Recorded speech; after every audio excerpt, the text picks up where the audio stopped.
आज की वीडियो में आपको सिखाऊंगी कि पहले तो कभी ऐसा ना हो किसी के साथ, लेकिन अगर किसी को किसी एबनॉर्मल इंसान के साथ रहना पड़ जाए, यानी कि आपका लाइफ पार्टनर ऐसा निकल आए और आपको उसके साथ टाइम भी गुजारना पड़े, तो आप किस तरह से उसके साथ ज़िंदगी गुजार सकते हैं और किन बातों का आपको ख़याल रखना होगा और आपने किस तरह उस बंदे को कन्विंस करना है ट्रीटमेंट के लिए।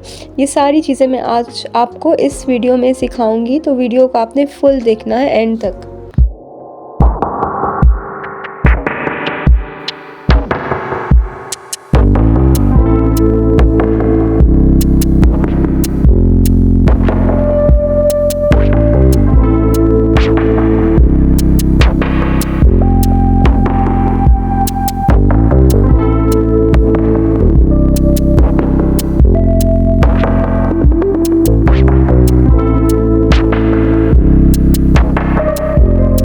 बिस्मिल्लाहिर्रहमानिर्रहीम, अस्सलाम वालेकुम, welcome to my channel. Hope you are doing well. आप सबका ज़रूर पूछती हूँ क्योंकि आप सब मेरी फैमिली हो और मैं चाहती हूँ कि मैं अपनी फैमिली को इतना ट्रेन कर दूँ ताकि उनको इन सारे डिसऑर्डर्स के बारे में पता हो और लाइफ में कभी भी कोई भी कॉम्प्लिकेशन उनको आए या उनके आसपास कोई ऐसा बंदा हो तो वो उनको कम से कम सही तरीके से गाइड कर सके और उनको बता सके और किसी की मदद कर सके।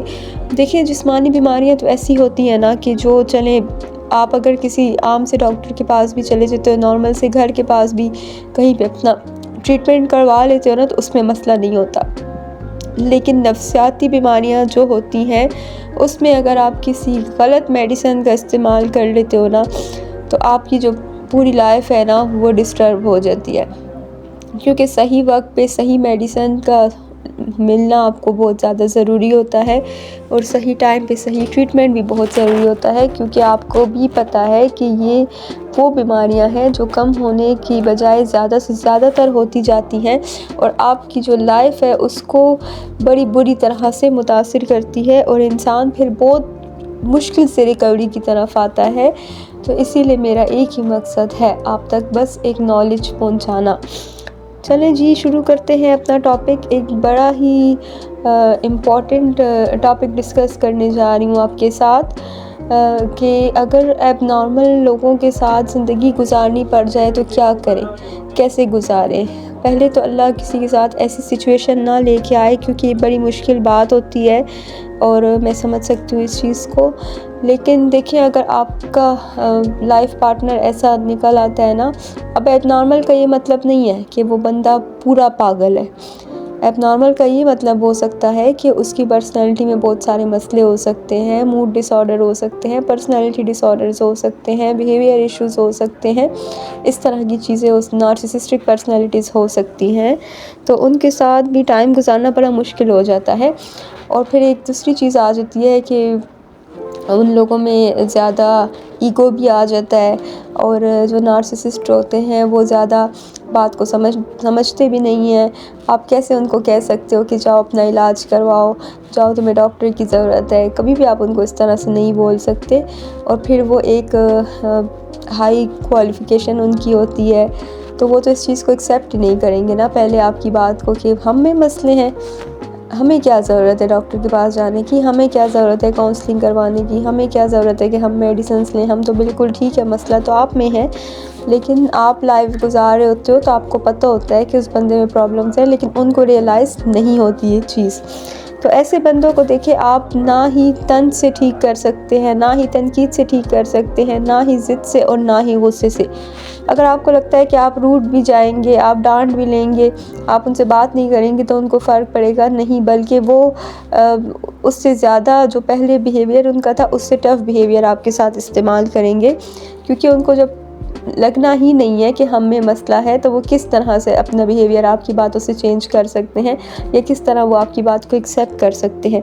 तो अगर ज़िंदगी में आपको ऐसे बंदे के साथ टाइम गुजारना पड़ जाए, दूसरा हल आपके पास ना हो, उसी रिश्ते को आपने निभाना हो, तो ऐसे बंदों के साथ आपने प्यार और इत्मीनान से टाइम गुजारना होगा। जितना आप प्यार से उनके साथ वक्त गुजारेंगे, जितना आप प्यार से उनको समझाएंगे, तो हो सकता है कि वो, हो सकता नहीं है बल्कि चांसेस हैं कि वो आपकी बात को मान ले, आपकी बात को सुन ले, समझ ले।